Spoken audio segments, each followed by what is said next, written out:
Hi guys, welcome back to my channel. അപ്പോൾ ഇന്ന് നമ്മൾ സ്യൂഡോമോണസിനെ പറ്റിയാണ് പറയുന്നത്. അപ്പോൾ നമ്മൾ ആഴ്ചയിലൊന്ന് ഈ സ്യൂഡോമോണസ് നല്ലപോലെ വെള്ളത്തിൽ ലയിപ്പിച്ച് അരിച്ചെടുത്ത് സ്പ്രെയറിലാക്കി നമ്മൾ ചെടികൾക്കെല്ലാം ഒഴിക്കാറുണ്ട്. അതിപ്പോൾ നമ്മൾ രാവിലെ ഇതിപ്പം കലക്കി വെച്ചതാണ്.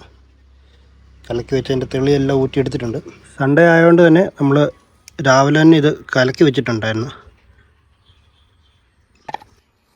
പിന്നെ ഈ സ്പ്രെയറിനകത്തോട്ട് നമ്മൾ ഒഴിച്ച് ചെടികളിലെ ഇലകളിലും അതിൻ്റെ വള്ളികളിലും എല്ലാം ഒഴിച്ചു കൊടുക്കണം. സ്യൂഡോമോണസ് നമ്മളിന്ന് കൊടുക്കാൻ പോകുന്നത് മെയിനായിട്ട് പയറിലും പാവലിലുമാണേ.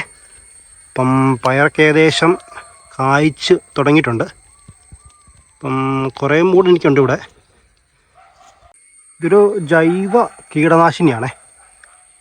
അപ്പം നമ്മുടെ ഇതിൻ്റെ വേര് ചെയ്യുന്നതും അതുപോലെ തന്നെ കുമിൾ രോഗങ്ങളെല്ലാം ഇത് ഒരു പരിധിവരെ പ്രതിരോധിക്കും.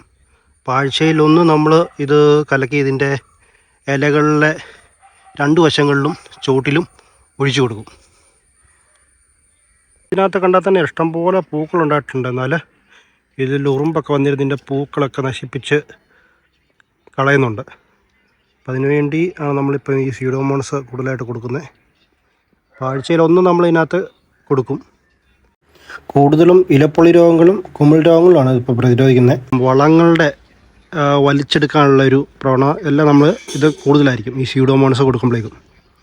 അപ്പോൾ എല്ലാവരും സ്ഥിരമായിട്ട് ജൈവ കൃഷി ചെയ്യുന്നവരൊക്കെ ചെയ്യുന്നതാണ്. ഇപ്പോൾ ഡയറക്റ്റ് ഇലകളുടെ മേളിലും താഴെയുമായിട്ട് നല്ല പോലെ സ്പ്രേ ചെയ്ത് കൊടുക്കുന്നത് പോലെ.